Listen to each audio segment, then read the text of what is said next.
What's up? What's up, guys? We're live. What's up, RJ? What's up, guys? What's up? Yeah, man. Welcome to the studio. Thanks for having me. Yeah, absolutely. So let's do this. Let's start from the beginning. RJ. What was your first job you ever had?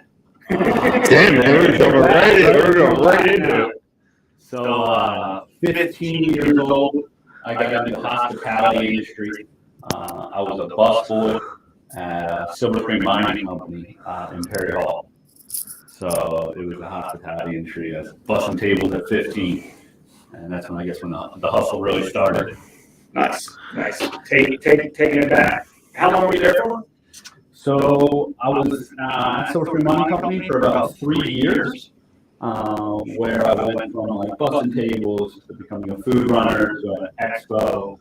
I guess I'll tell you that's like moving up the food chain in the restaurant industry. And then I left there and went to the Still, which was an Irish pub located on York Road. And I did about 5 years there. Went from bar back to bartender. Again, still staying in the hospitality industry. And then I did 5 summers in Ocean City, Maryland as a bartender. And then at that time, came back to Baltimore. Just doing it. How many real estate agents do you know that were in the restaurant business? I don't know. I know Terry was in the restaurant business, but he's a real estate investor. I don't know. It's a common name, I think, because Sales. you learn sales. Sales, yeah, that's You fair. learn customer service, you learn sales. It's good. It's good. Do you think that helped transition? It did, right? So I was in front of people. I grew my personality over the years when communicating with, I'd say, customers at the time, learning to manage staff within the restaurant. And I look around, and a lot of the good real estate agents come from the hospitality industry. Just like you said. I have a bunch of friends that obviously were in the hospitality industry that I still keep in touch with. And it seems to me as if they're doing fairly well and successful in the real estate world. Sure. It's good to see. Yeah, sorry. I was over here scanning to make sure that we get the most out of it possible. I appreciate that. But I do agree, man. Like those are valid points, and I think not enough people take the time to stop and think. Like when I was landscaping or working construction, like those things that you learn early on in life, like how they actually affect you in business later on and teach you the skills that you need. Now I say, look, you must learn some sales skills. I just want to. This is a personal shout out. I had RJ list my house, and we were just talking about it, man. You got 60,000 more than my neighbor who was selling the house at the same exact time. I guess just one thing I want to ask you is like, do you? I know I don't want to take anything away from you. Obviously, market's insane, right?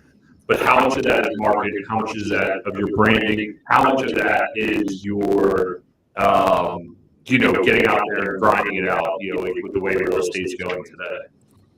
So yeah, we sold the house for $60,000 more than his neighbor. And let me explain the process, right? So I met with Ian and his wife at the time, and with that being said, we came up with a number. And in the process, we hosted some open houses, we had showings, and then Ian called me that a neighbor was going to sell his house.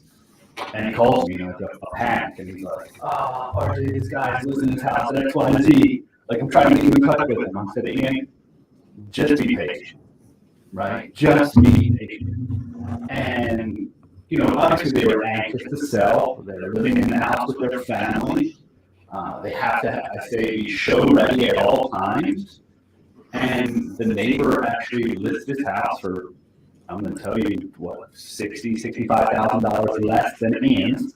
The house was bigger. Ian's condition was a little bit more improved. It wasn't builder's grade. And with that being said, the neighbor put his house under contract probably within about 7 days. We were on the market for 30-ish, I would say. But I just kept telling Ian, be patient. And obviously with the marketing and branding that we have, I would say the goal is in the follow-up. So before they're showing, trying to have communication with the buyer's agent.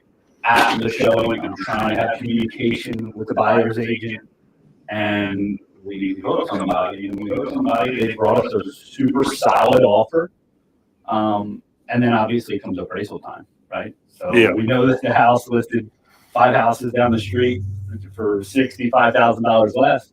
So now not only did I get the house under contract, now I actually have to justify the value to the appraiser, and we did so. Yeah. And I mean, kudos to Ann and his wife for making it happen. We sold it for $60,000 more, I believe, than what the neighbor's house sold for, and it was just a matter of being patient. And it was just I'm going to tell you, it was just a few days after the neighbor put his house under contract. Right. We got that offer. So, I mean, it worked out really, really well for Ann and myself. Yeah, no, and look, obviously it's a hot market, and everyone's like, oh, you got to sell now. You got to sell now. Short interest rates are bumping up, and whatever else. We sold because of a personal reason with our family, so we can take care of Christine's father. But in the end, there's a lot of stuff going on. I mean, like, where do you see the trajectory for? Actually, it's funny. I think we interviewed you on a panel last year in 2021. Asked you the outlook. I don't even know what year. We're in 2022, right? Yeah, 2022. So this year, I'm going to ask you what's your forecast for 22, how bullish, and guys, he's a salesman, so take it with a grain of salt, but, what's your outlook for 2022 if you're a house flipper, if you're a buyer, if you're a seller of real estate? Obviously we don't have a crystal ball, right? Yeah, we wouldn't be sitting in this room right now. We'd be sitting on the beach. Yeah, absolutely. So, housing inventory is still historically low. That's a driving factor in the prices that investors and sellers are getting. Flip side is buyers don't have a lot to choose from.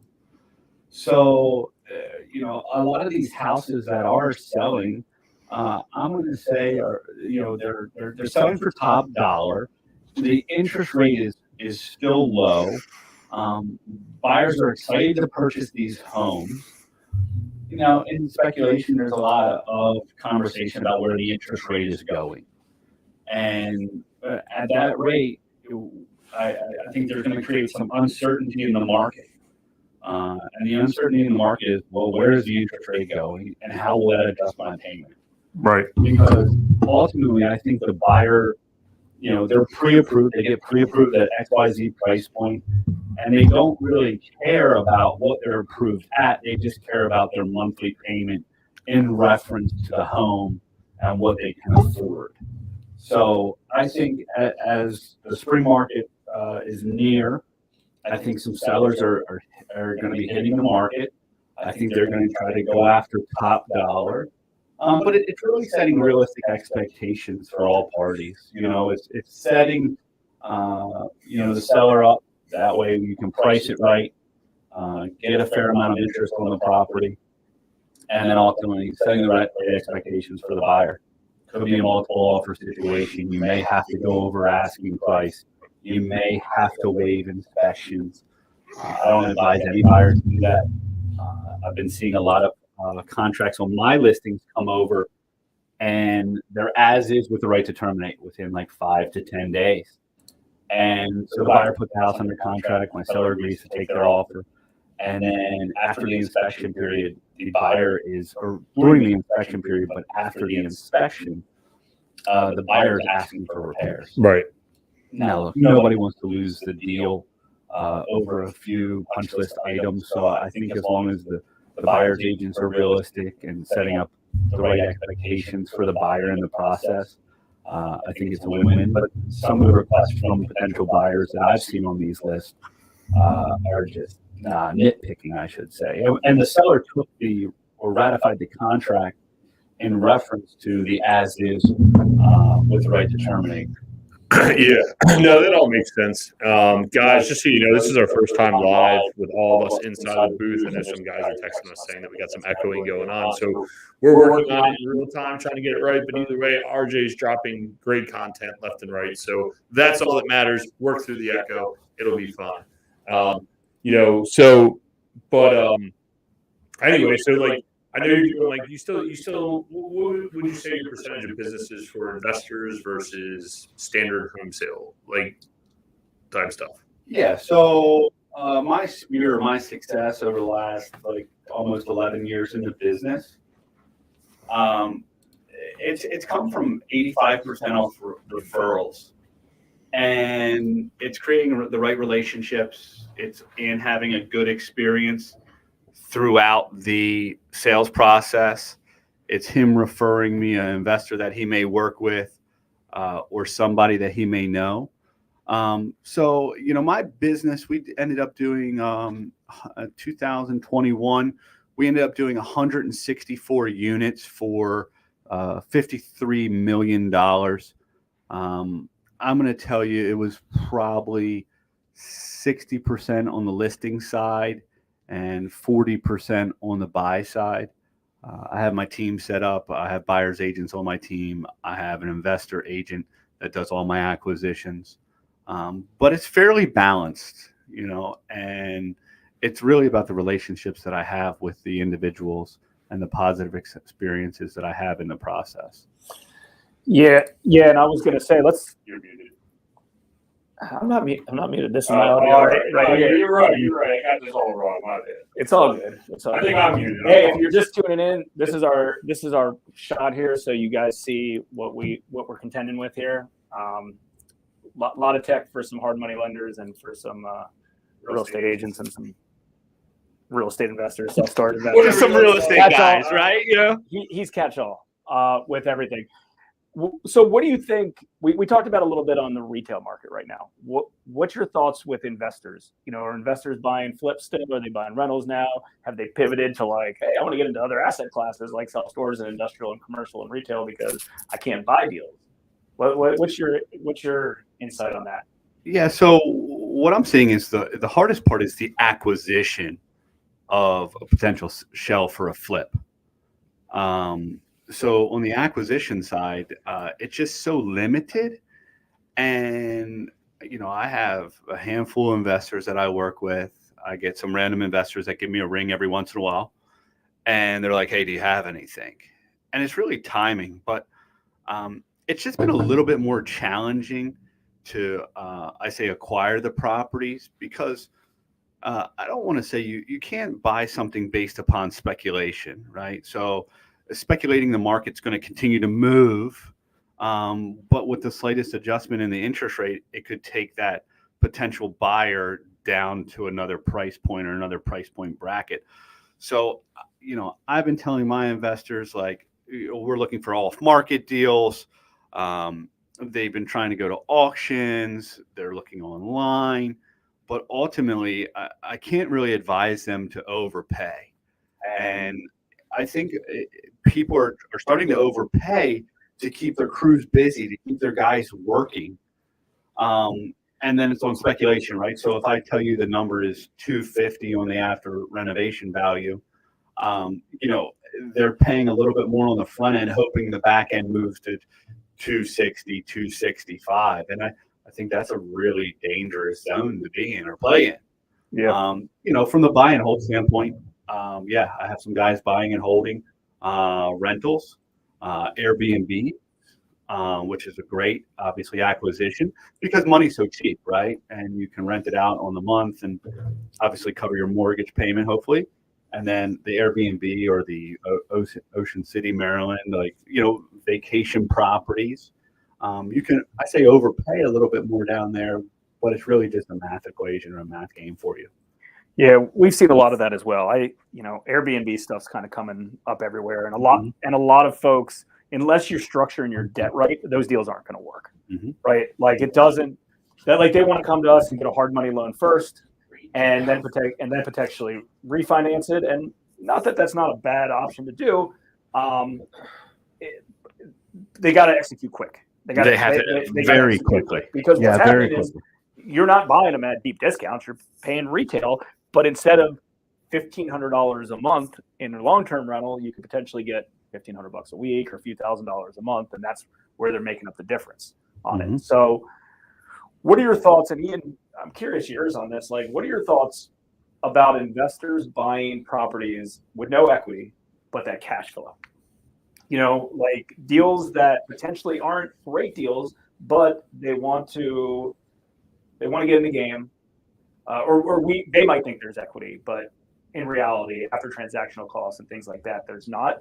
Like, what are your thoughts in order to get into the game? I'll tell you my thoughts after we kind of all share, but what are your thoughts, Ian, about buying properties, very little equity in it, but potentially have long-term upside, cash flow, tax benefits, locking in cheap debt, things like that? Literally one of our investors last night, he's been trying to crack the game here for a hot minute. And he's like, what do you think about me just buying something just as kind of like, for being a place to park money? I'm like, what, Mike, why would you do that? And so we're going back and forth. He's like, I just can't find anything. I said, stop rushing, man. It'll be fine. Like, you're not in a position right now to just park money. You still have a W-2 job. It's not like you're retired. I'm like, what are you doing? If you're going to do that, you might as well just give me the money. We'll invest it for you, at least give you some sort of dividend, right? Me personally, I think it's a terrible idea. RJ, I'm sure you see a ton of people that make dumb buys, but in the end, it's like, why would you do that to yourself? Even at like a $300 margin a month, that is super thin. You think about it, if your water heater goes up, I mean, you're $1,000 in the hole potentially. That's a third of all the money you've made over that time. And I'd actually pass the question off to you, not only what you think, but like, I know you've seen some dumb deals, and like, what goes through your head as a realtor when you see someone like, I don't know, man, don't think it's a good buy. Like, do you try getting them to hit the pause button? I don't think you're an encourager, but I'll ask, are you an encourager? Or what are you trying to do for your client? So I always try to advise my client how I analyze the deal, and I show them the numbers and I break down the numbers. And ultimately, if I wouldn't get my own self into the deal, I would advise them not to get into the deal. And we've had to pass on some things recently, but also like maybe some deals that I've advised them like not to buy during this whole COVID thing. I mean, the numbers have taken a run. Yep. Well, your ARV was here, and then it's like completely $75,000 more. Right. And I'm like, I didn't know what the world was going to happen. So in the end, I'm going to tell you, like, I always try to analyze deals on a conservative number, and see where really I say. I also, what I would say to that is, like, you got to know the quality of the product that the investor is selling. Sure. Because there's a lot of guys in this business that, their quality ranges. There's guys that renovate. I was talking to an agent the other day. Her and her brother are investors, and we were just talking about a deal and analyzing it. And she was like, I spent so much money. Right. And I started laughing. I said, I understand. The house looks absolutely beautiful. Right. But if you sold it to somebody else, it might have not had those finishes. They may have not spent that much money. Yep. So it's really understanding the quality of the flip or the renovation that a lot of these investors are providing. I mean, you had a client for a really long time that he would literally go in and lipstick it, and I'm like, how the F does this guy get away with it? And we're over here making the Taj goddamn Mahal. I remember that, and we can't stop tinkering with it. And he's like, I remember looking at one. We looked at it because we were going to buy it. It literally looked like he did nothing except have your wife stage it. And I was like, you got to effing be kidding me. And he crushed it. I'm like, we can't do it. And I think as an investor, you need to know what you're doing. Yeah. What fits your personality type. So that's market related, though.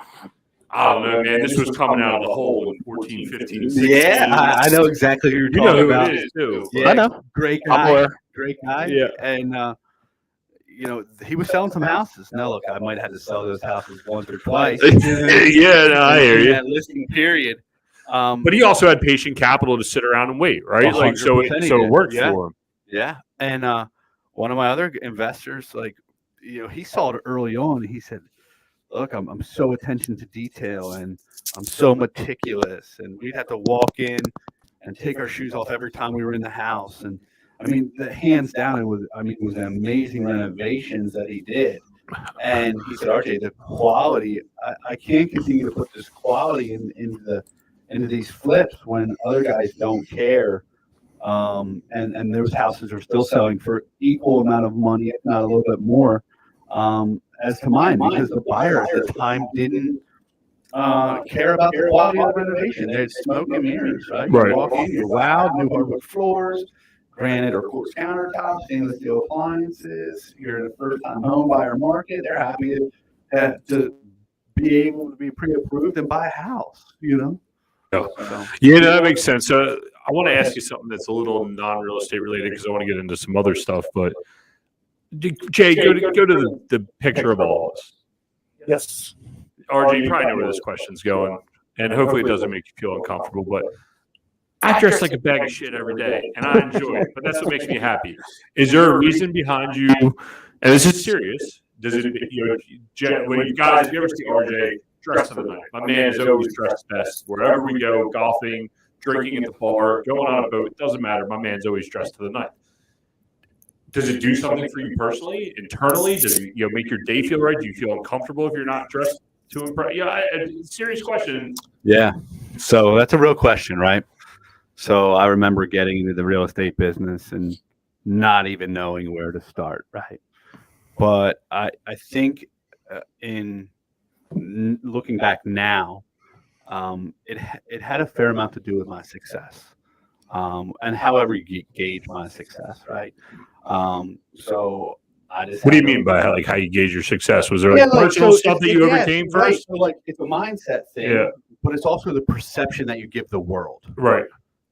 And when people see me in pictures, or they see me out in public, or at lunch, or let's say happy hour, or just on an appointment, right? I had an appointment yesterday, and I pulled up in a 3-piece suit. And I knew the seller for 12 years. And I knew him from the bar business, the hospitality industry. And he's like, RJ, you don't have to wear a suit for me. I said the same thing when you showed up at my house. I'm like, it's just what I do, right? And I've also taken friends out, like, to see houses or show up, like good friends of mine. And I show up in like jeans and a t-shirt. And I can feel it. I can feel the difference. Yeah. They're like, where's RJ, right? Yeah. So, I think it's a couple things. It's mindset, right? I feel successful. Like, I read motivational books, and they say, like, if you're having a bad week, just throw a 3-piece suit on or a 2-piece suit on. And the compliments you get from people, whether it's at the gas station, the grocery store, oh man, I love the suit. Oh, I love the color. And I'm like, yeah, absolutely. What do you do? Why you all dressed up? Right. So like, that's the real question. They're like, oh, like, what do you do for a living? Why are you wearing a 3-piece suit? Or why are you wearing a 2-piece suit? Yeah. Or I'm like, they're like, oh man, I love your style. I'm like rocking some golden gooses that look like they're like 15 years old, or some Air Jordans with a suit. And they're probably like, who the hell is this guy? Yeah. I mean, it's look good, feel good, play good. Yeah. I mean, I personally. And I see it, and it's whatever your comfort zone is. Exactly. Like I would say I'm probably between the two of you guys. Exactly, I mean, you wear 100%. the same Equity Warehouse sweatshirt. You probably have a few of them, and that's fine. Yeah. My favorite gear is Hard Money Bankers. They provide the best sweatshirt. I mean, typically I'm like jeans, decent pair of sneakers, Hard Money Bankers shirt, and a decent watch, and a hat, and a backwards hat. Like that's typically my MO. If I wear a suit, if I put a suit on, I kind of feel uncomfortable. Yep. Uncomfortable. And I've had my day wearing suits back. I mean, I was a licensed real estate agent for years, and I don't think I wore suits then either. But I was also, early 20s at the time. Well, yeah. Go ahead. It was a little bit different, but again, it's what you're comfortable with. Yeah. No. I mean, to RJ's point, like I was like, shit, I gotta find my razor. I gotta clean up. Like then I'm like, that's not me.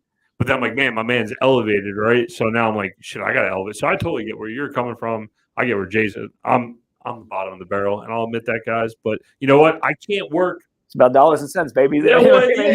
But It's the perception you're giving off, right? Yeah. So like, you're going out, you're showing houses, you're assisting a seller in the biggest sale of their life. That's very true. Yes. Look, I know guys that wear flip-flops and sandals. It just don't work for me. It's not that I'm down in Miami on a boat selling houses. Like, it's a different up here. I just try to be as professional as I possibly can in relation to the sale, right? So like when you're selling $500,000 houses or Sure. $750,000 or $250,000 to look, I'll sell anything with a reel. Right. But it's really like I think the professionalism that the industry needs. So I just try to, me personally and my team, I just try to keep the standard, up a little high and keep the bar elevated. Sure. Yeah. No, Yeah. we got any questions here? No, I got a custom suit guy if you guys need it. I do too. I have 3 custom suits. They sit in my closet. I don't know, man. When we went to Glenn's wedding, we all got custom suits. I was like, the guy's here anyways. Like, Yeah. I don't like going shopping. Right. I was like, I'll take 3. Yeah, why not? 3 different colors, and it was, Yeah. and that's how it works. It makes it easy. I'm all about. I don't like shopping in general. Number one, it's hard for me to spend money, so that's part of it. If I need anything that's above $100, my wife has to buy it for me because I just don't want to pull the trigger. Yeah. Like, I can't even go to the store and buy a pair of Air Max. Well, I guess I know what we're getting for lunch today. We're fucked. Yeah, I got. Hey, come down to this interview and you pay for lunch. Yeah. I got. I'll you make guys. sure we eat good. That's all. Hey, when was the last time that happened? Yeah, I'm messing with you. I'm happy to do that. Yeah, no, I'm messing with you. Yeah. I'm happy to do that. All right. Can I ask you another interesting question? So first off, I guess Sure. obviously you're comfortable about it because it's your wife, but your wife has a very successful staging business. If you want to give them a shout out, how's she doing? Yeah, she's doing well. So my wife, if you don't know, she is the owner of Studio A Staging. They stage houses in and around the Baltimore metro area, Maryland, D.C., Virginia. So essentially the tri-state.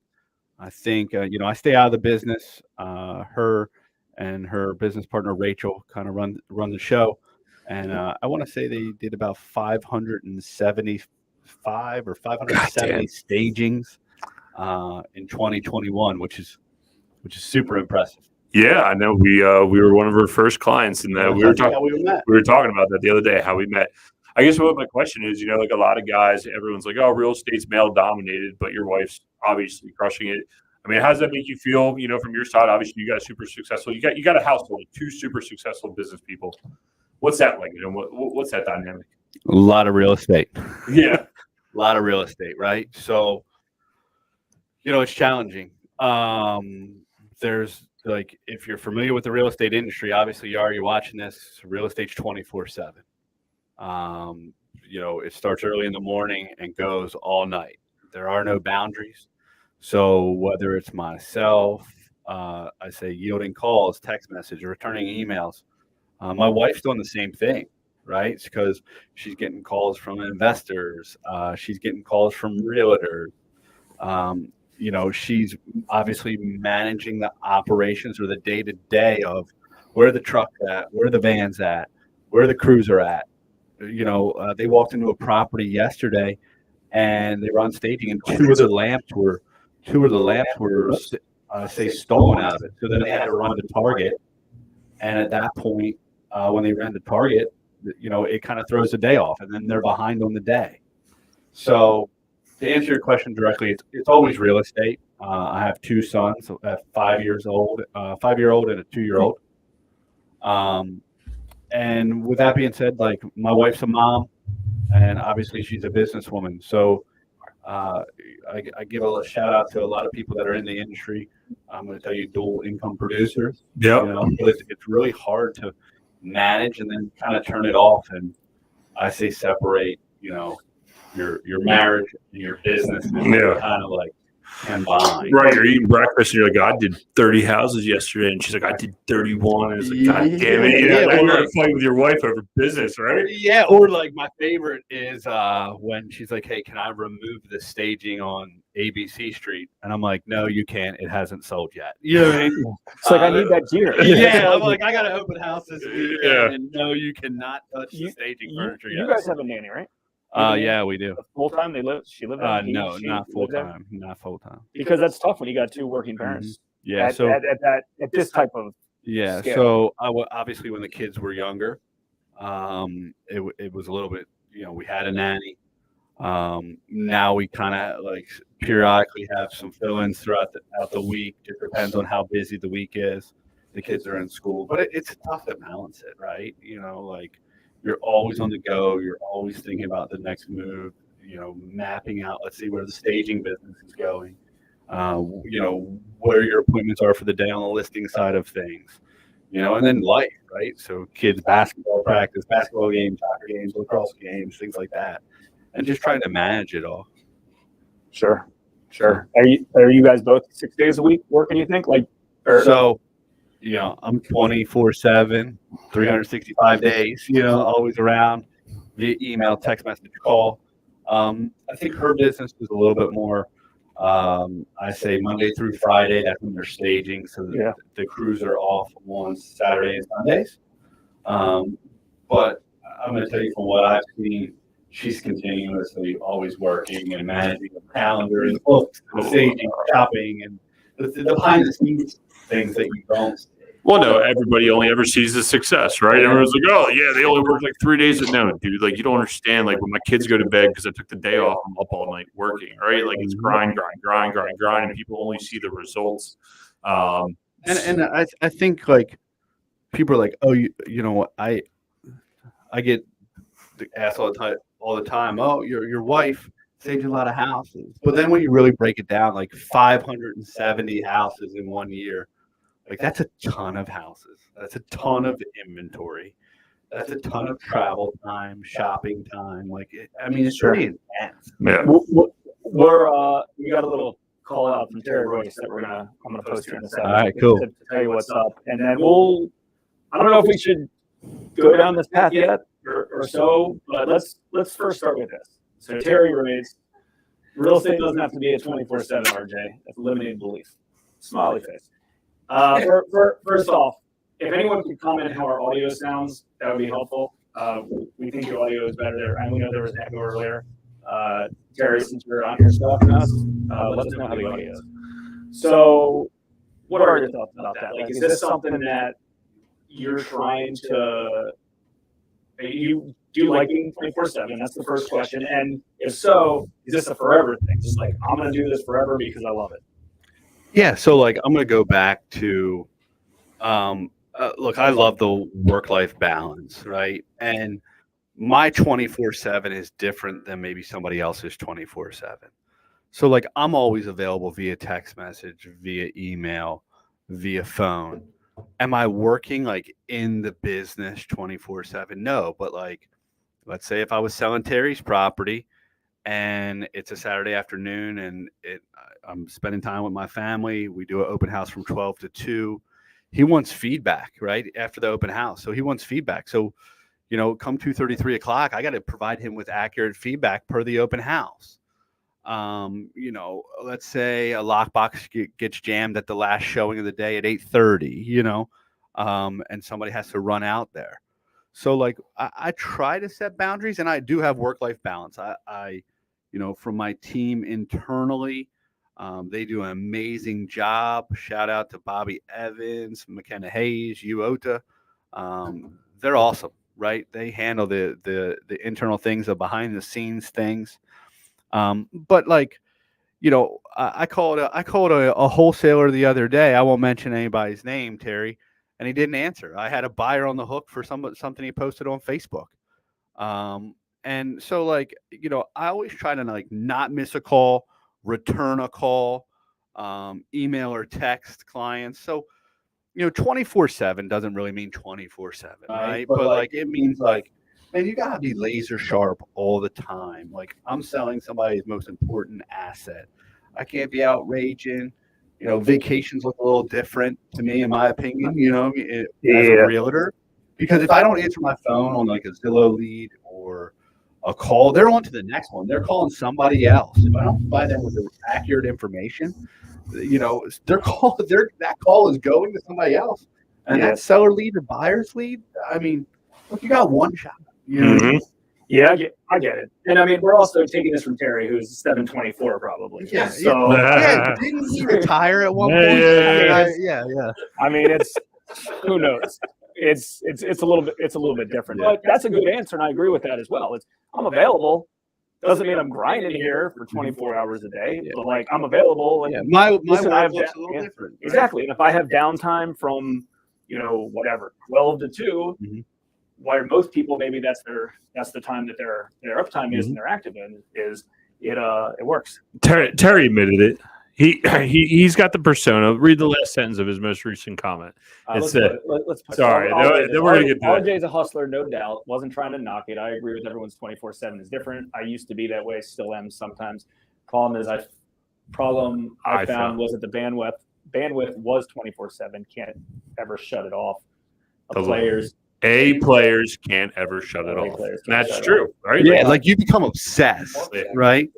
You're obsessed with it. It's an adrenaline rush. And also the difference between a successful person and a non-successful person is when they're going all in, when they know it's time to go all in and they're spending downtime. They're not just, doing things and just to do them and playing action, playing business. There's a time to go all in and there's a time not to go all in. And that balance is important. And a lot of people don't know that balance, right? They go in and it's like, oh, I got to work 9 to 5. And I remember doing that as a real estate agent right out of college because I had one client, 2 leads, no, you know what I mean? Like you could be super effective by spending 10 minutes throughout the entire transaction. And you could provide a lot of value to a client when somebody else that doesn't have much business might spend 10 days. 100%. And you'd be more effective. Mm-hmm. Yeah, I mean, what do they say? Like, if you clean your house, if you give yourself 3 hours to clean your house, you clean in 3 hours. If you give yourself 3 weeks to clean their house, it takes 3 weeks, right? Yeah. And I try to execute at the highest level. My girls that work internally in my office, they try to get things done ASAP and execute fairly well. But me and Jay went to a basketball game this weekend. It was awesome, right? You know what I mean? We sat courtside. It was a good game. It was Towson. We go to Towson games, and for 2 hours, we turned it off. We turned it off, and we chatted basketball, and we rolled through it. And then at the end, he jumped in his car, I jumped in my car, and then I was back on, busting out some follow-up calls and things like that for some listings, negotiated a contract, put a house under contract, and we continued to roll. And then at 5:30, I was having dinner with my family. No doubt. Let's talk a little bit about other real estate agents. I know you run a team, and I'm guessing that's probably is your long-term goal is to grow a team. Yeah. So great topic to bring up, right? So, looking back 10 and a half years in the business, I'm going to tell you, I think I've went through the cycle of the real estate or agent or the realtor. And now I'm to the point where I care so deeply about the success of my team, my employees, and my real estate agents on my team. And being in the business, I'm just trying to execute that now, in the sense of recruiting and hiring and training talent, right? And then keeping talent, retaining the talent. And once you've trained them to become successful, because everybody thinks this is easy. They just, oh, hey, RJ successful, It's not easy. It's funny. I remember when I was a real estate agent and I was licensed for a few years early on, a little bit out of college. And I remember, specifically, I sold my first house. I had high school friends that I was selling houses to, right? That you typically go through that rotation, right? Mm-hmm. So had a few sales like that. And I remember sitting in my parents' basement, right after college, and I moved back in there. I was like, why doesn't everybody have this job? This is the easiest job ever. Right. And then realistically, it's anyone can be an agent, sell their friend's house, sell a relative's house, sell some houses here and there. But consistency, you're not I thought because I made a $10,000 commission, that was a lot of money at the time. And I was like, all right, well, I did it once. I can continue to do it over and over and I can make $1 million. And in essence, I think anybody, and I think a lot of newer real estate agents, and correct me if I'm wrong, they get in the business, they sell the houses closest to themselves, right? They make a good bit of money, but then they're kind of tapped out unless they actually treat it like a business. Now, I don't know what the statistic is of how many agents do how much business compared to what. But I think we all know lots of agents who are in the business that just don't do a lot of stuff. What are some things that, what do you look for with traits for your agents that you're recruiting and bringing in? Do they have to have experience, or is it just hey, I know that this person's going to be a killer and they're going to hustle and they're going to grind? I look for the hustle, right? You can be a great person, you can be a nice guy or girl, but like you need to have hustle. You need to be driven. You need to be motivated. But I guess what it comes down to is like what makes a good agent a good agent, and a bad agent a bad agent, or an average agent an average agent.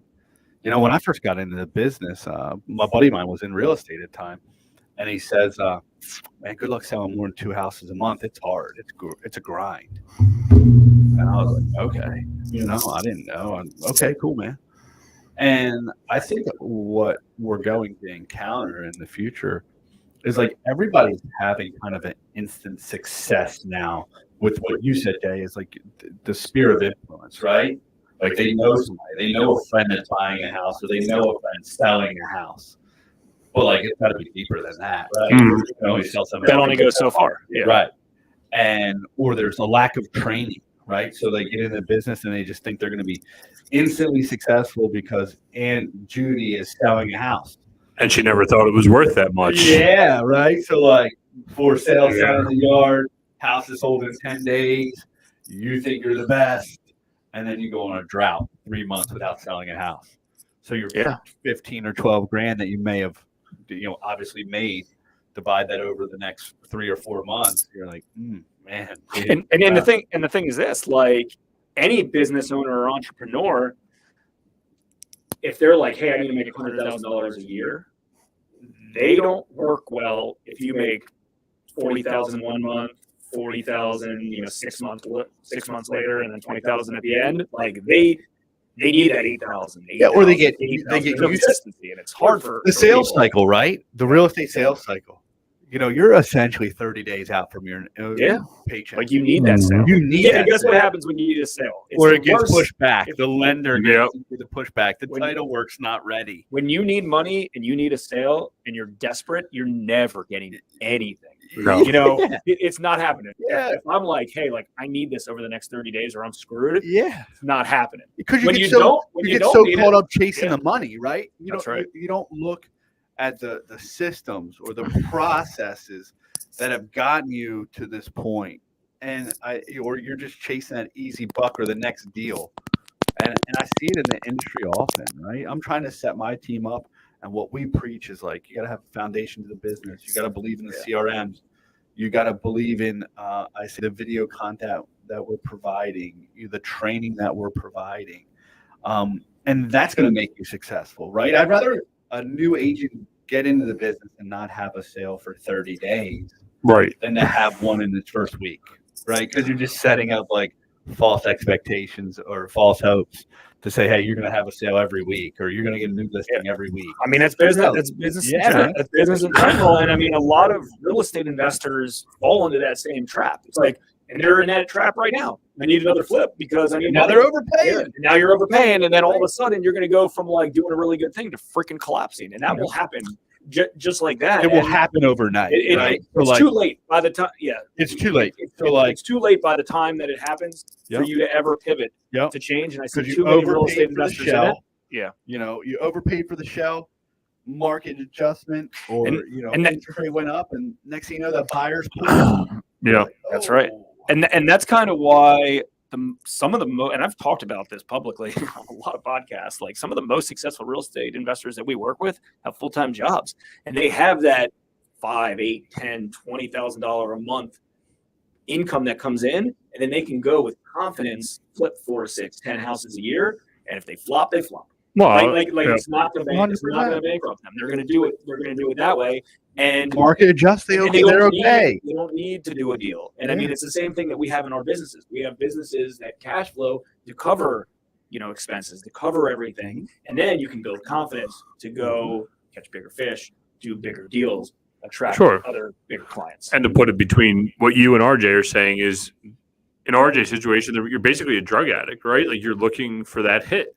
Mm-hmm. Right. And it's hit. I need a hit. Whereas in Jason's situation, it's a guy who wants to go out and recreational, have a good time every once in a while. Right. Like it's kind of like that same thing is like, I agree with you. I think a realtor, an investor, whatever, it's almost better that they don't have success in their first 30 days because then they have to go trust the systems. They have to go trust the process that you're providing or what they've read in a book. Right now, I think it's too easy for realtors to go out get grandma's house because grandma never thought her house was worth $500,000. They get an instant hit and off they go. So yeah, and let's take it a step back, right? There's like two types of realtors, right? So there's the realtor that like gets up and like hunts every day for food, like hunts every day for deals, right? And then there's the realtor that like plants a tree that like obviously grows into a apple tree and the fruits fall off of it, right? And in doing so, I think they have a more sustainable business model over the years. right. And even with like investors too, like they should be looking at like, okay, well, where did that last deal come from? Maybe she has another family member, or he has another family member that's looking to sell a house. And some of the best wholesalers and real estate investors, look, I get their emails. I'm on their chains. I see their posts. And how they're creative and posting about what they have or what they're trying to sell to their investors. Yep. So like, I think it's really like believing in the systems, creating the systems, and there's no right or wrong in this business, but like how you define success is like I know one or two agents that get super burned out and then they just lose their mind, you know what I mean? And then they need to take like a break for a month. Well, then you're another 30 to 45 days out from your paycheck. Oh yeah, and the problem is with everything is momentum. Yeah. That's where so many investors that I know and business owners that I know fail. It's straight momentum because they're like doing this and then they drop off. You know how hard it is to get back up to where you started. Like that's the biggest thing. Like if you want to try to do something else, ease that into it, right? I need to hold this up because the mic's here. But if you're up here and you're like, I don't like this path. Okay, well let's try to replace that path instead of starting freaking from scratch. Could you imagine if you literally stopped being a real estate agent because let's say you hated it, right? And I can understand. I mean, I know you don't, but like I can understand grinding as a real estate agent or as something else and being like, you know what, I need a refresher, man. I'm not turning 40 years old. Like I've been grinding for 10 years, 24/7. I need something else. So I can imagine someone being in that position, and then let's say like, okay, I'm gonna take a year sabbatical and I'm gonna figure it out. Well, what's going to happen? Like in a year from now, let's say you want to be a real estate agent again in a year from now. Like, how hard would that even be to just, it's not going to pick up where you left off. I know that. Like, I don't think that's easy to do. And there's no reason to just kind of just go from, 60 back to zero. Right? You already went from 0 to 60. That's the hard part. So hard to recalibrate that. So I don't know. I don't get it personally. I think that it's hard. Like I think it'd be really hard. Like think about how much work you had to do when you started. Yeah. So like when I started, like there was a lot of that's for any business. That's we all did. Everyone says, I don't know how the F I did it, but I did it. And it's like going back to that. Nobody wants to go back. It was fun in the time. You made it work. Yeah, and like I think it has to do with like market timing or life timing, right? Like your business that you've created, could you do that right now? Yeah, a hell of a lot tougher. Yeah. Well, I mean, the families are evolved. Have kids, everything else. Yeah. The timing's a scary thing because let's be honest, real estate's been really good over the last. I mean, we started Hard Money Bankers in 2007, right when it was like everything crashed. So even myself, for this business, it's been good. I mean, I did loans in like Trinidad and Washington D.C. for $150,000. I do loans for $800,000 now. Like it's just areas. They work themselves out. So I think it's important for all investors and realtors to understand that like this, this is the cycle and the phase that we're in now, but this might not last forever. And to make sure, you recognize that. I mean, we know, Glenn and I were buddies with a bunch of people because we were in the space. We guys didn't own Hard Money Bankers at this time. We were in the space and we knew a lot of like mortgage brokers because mortgage brokers in like 2005 were killing it until print money. Yeah. And I mean, we know so many of them that got to the 7-figure mark and they acted like it was going to be there forever. And most of them, when they got out of the game, they never got back into the game, even this much longer. And they were killing it. I mean, they went back to selling used cars or, I mean, somebody who's successful is always going to be successful in my opinion. Right. If you weren't successful in this spot, you're going to be successful in this spot and vice versa. So it's not like they're not going to make it work. But just take small steps to insulate yourself, right? Mhm. Insulate yourself so nothing drastic happens. I mean, dude, I could have doubled, tripled volume and income for hard money bankers if I wanted to over the last 10 years, just where the market is. I can be a little bit more, I can be a little bit cheaper on terms, I can be a little and rates, I can be a little bit more expensive on LTV, and boom, Mhm. I deploy $100 million a year instead of $40 million a year, just like that. And you never see that, the risk kind of in real time, but this is a long-term play. Yeah, you'll feel it though. Yeah, this is a long-term play. I'm not trying to do that to make a quick buck over 5 years or 10 years. And then all of a sudden, Then you'll be wiped out, right? Right. Wipe out. You're super high, and then you're If not, you'll be slow and steady forever. Yep. And that's, for me, that's my threshold of risk tolerance. I'd like to think that a lot of people want to do that as well, but I can understand that, that varies. Yeah. I mean, hey, whatever works for each individual. Like, I know a lot of real estate teams out there that, like, I'm looking at their business from the outside. I see what they're spending on marketing. I know what they're spending on marketing because it's been brought to me. And I'm like, man, you guys are spending some money. You know what I mean? And dude, and you know how it is. It is, you can't, I'm going to take Glenn's comment out of here, and then we're going to ask it because it's a good question. The problem with expenses is you can't cut them. It is so hard to cut expenses. Think about cutting, whatever, a few $1,000s out of your household income, a few $1,000s out of your business. That is so hard to do. So you got to make sure you're in a position that you don't need to do that, because it'll be hard. And it just adds up. It adds up, You're right? going to cut out of your business. Okay, well, I'm going to fire this employee. Okay, well, who's going to do their job? I'm going to cut advertising. It's my gonna- favorite one. Yeah. I'm going to cut back on advertising. Yeah. I'm It's like, oh, you need more business, so you're going to cut. Like, Yeah.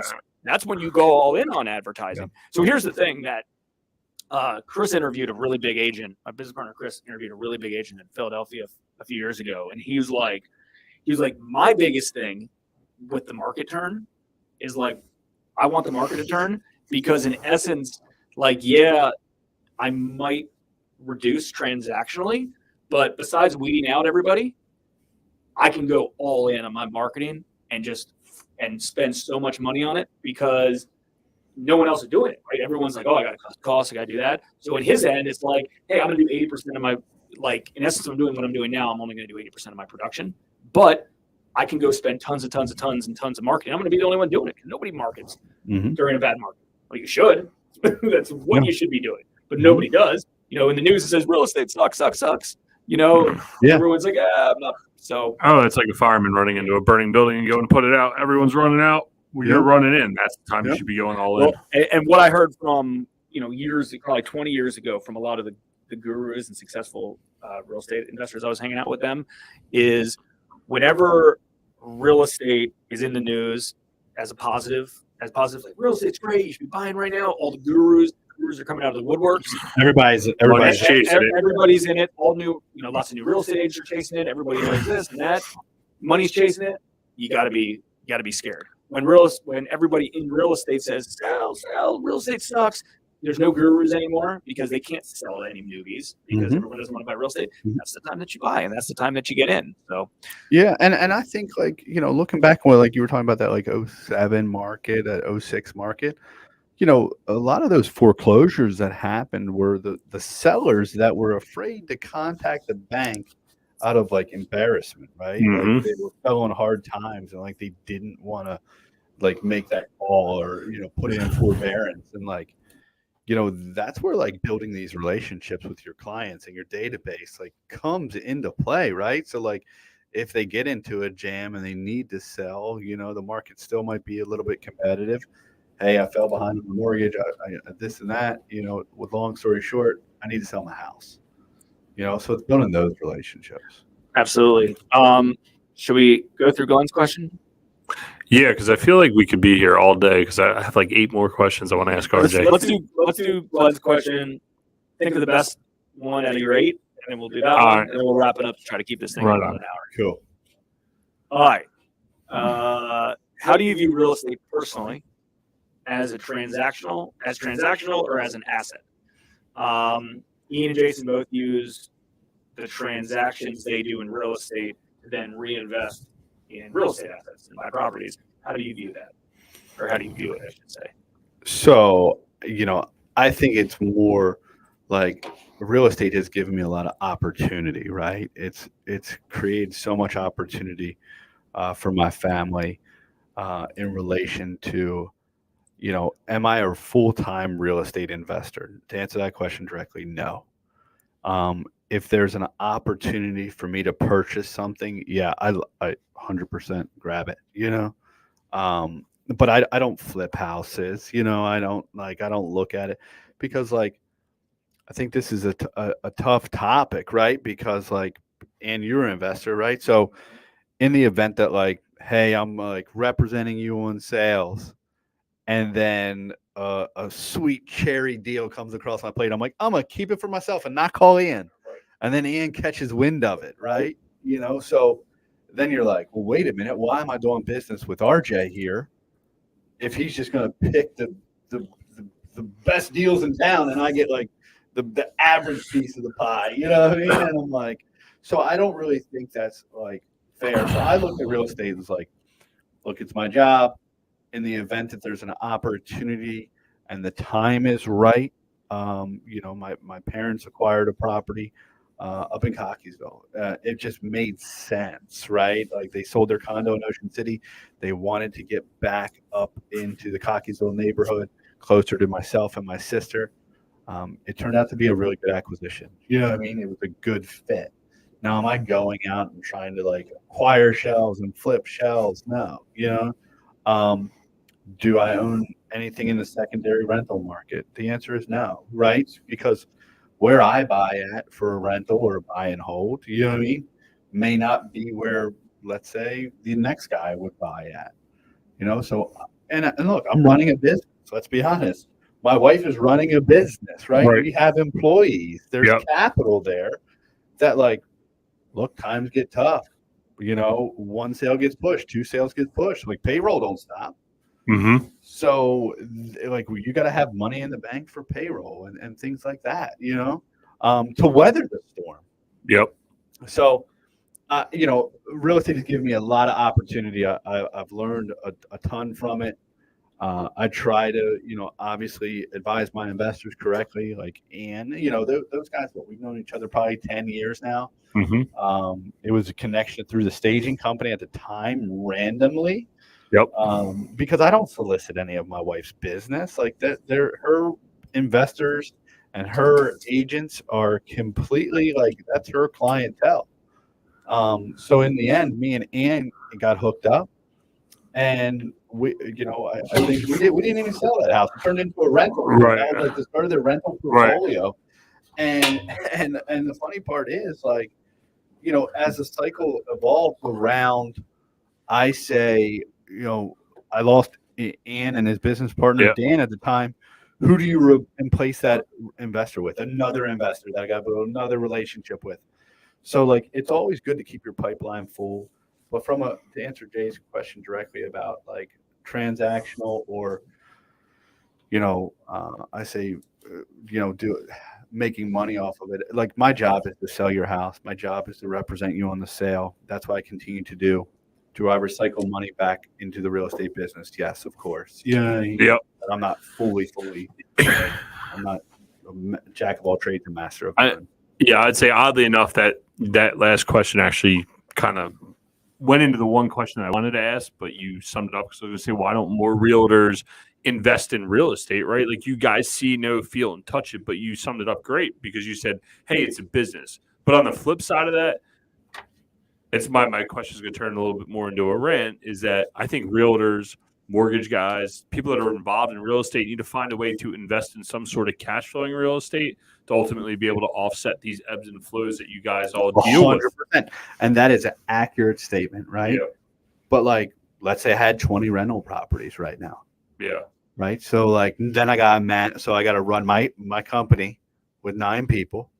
And then I got 20 rental properties and the smoke detector's going off. Yep. The toilet's clogged. There's a pipe break over at the house. And you're investing in your business anyways, which right. in essence is an asset. Correct. Cash flowing machine. I think the important thing to talk related to this is diversity, right? Having a little bit of everything. Because I think on RJ's end, it's like, well, if I have 10 rental properties and I'm bringing in whatever, $10,000 a month plus appreciation, plus they're paid off in 20 years. If I put that time and effort towards my real estate business, I can be making more money. Well, right? yeah, On that instead. So I think the diversity is though important. I mean, we have assets that we're invested in that make less of a return than my hard money loans. But it's the longevity of it, right? But potentially they can appreciate, potentially their diversity. I don't have to do anything with them. I don't have to work actively to do them. They're passive. So, but everyone in this room has not perfected, but they're doing very well in their main business. So now if RJ wants to go and get involved in real estate in some way, shape, or form, he can. We dominated our single family. Then we grew from there. Jason does hard money loans really well, right? Like, so to say you need diversity, the answer is yes. But how many realtors do you see that get in the game, do 5 deals, like, y'all going to go build a rental portfolio? You're like, dude, what are you doing? Like, are you a realtor or you're a rental guy? Like, what are we doing here? So or it changes, right? Like you realize, like, hey, maybe I should just get in this and just acquire properties for myself. Yeah. Like, how many people I come across? Like, I got my real estate license, but it's just for myself. 100%. And then they're selling their own properties to save $4,000. No professional photography, no staging, yielding all the questions. And let's be honest with you, it's super emotional because they've put their blood, sweat, and tears over the last 6 months into flipping this property.